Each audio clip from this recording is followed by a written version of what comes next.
তো আজকের টপিক হচ্ছে পিগমেন্টেশন। আজকে হাইপোপিগমেন্টেশনটা আমরা দেখব। বিষয়টা নিয়ে বিস্তারিত আলোচনা করছি, একটু মনোযোগ দিয়ে সময় দেবেন। দেখেন, পিগমেন্টেশন মানে হচ্ছে রঞ্জিত বা রঙিন। বলা হচ্ছে আমাদের সবার শরীরে মেলানিন নামক এক ধরনের হরমোন আছে। যার শরীরে মেলানিন বেশি সে কালো হয়, আর এই কালো হওয়াকে বলা হয় হাইপার পিগমেন্টেশন।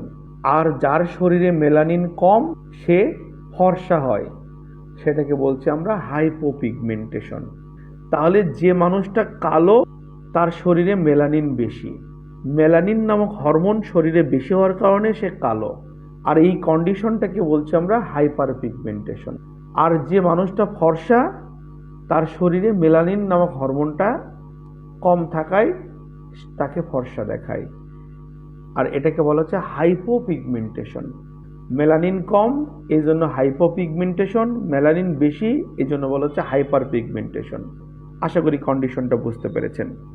পিগমেন্টেশনকে আমরা দুই ভাগে ভাগ করেছি, হাইপোপিগমেন্টেশন আর হচ্ছে হাইপার পিগমেন্টেশন। হাইপোপিগমেন্টেশনে মেলানিন কমে যাবে, আর হাইপার পিগমেন্টেশন মেলানিন বেড়ে যাবে। যে একটু আগেই দেখলাম, মেলানিন কি একটা হরমোন আমাদের শরীরে, যে হরমোন বেশি হলে আমরা কালো হই, যে হরমোন কম হলে আমরা ফর্সা হই।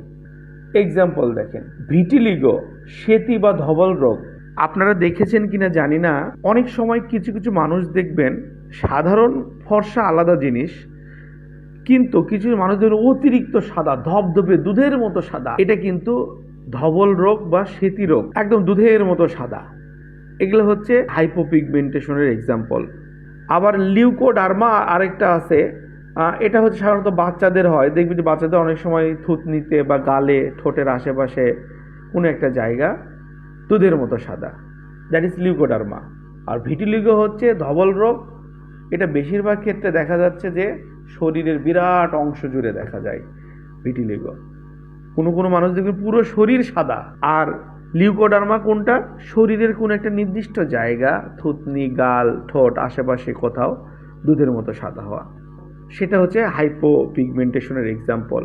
অনেক মানুষ আছে যে ত্বক মোটামুটি ফর্সা বা মিডিয়াম, কিন্তু দেখবেন অনেকের গালে বা মুখে এক ধরনের কালো ছাপ পড়ে, যেটাকে বলছে আমরা মেস্তা বা মেলাজমা। হাইপোপিগমেন্টেশনের মধ্যে আমরা কি দেখলাম? ভিটিলিগো, শ্বেতি রোগ বা ধবল রোগ। এক্সাম্পল দিয়েছি, দেখেন ছবি, এই যে দেখেন দুধের মতো সাদা দেখা যাচ্ছে হাত, এই যে বাবুর গলা, আন্ডার আর্ম দেখেন সাদা।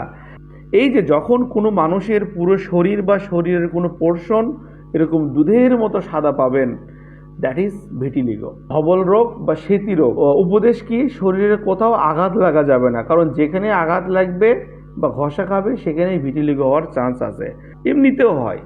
আপনাদের সবাইকে অসংখ্য ধন্যবাদ ব্যস্ততার মাঝে সময় দেওয়ার জন্য।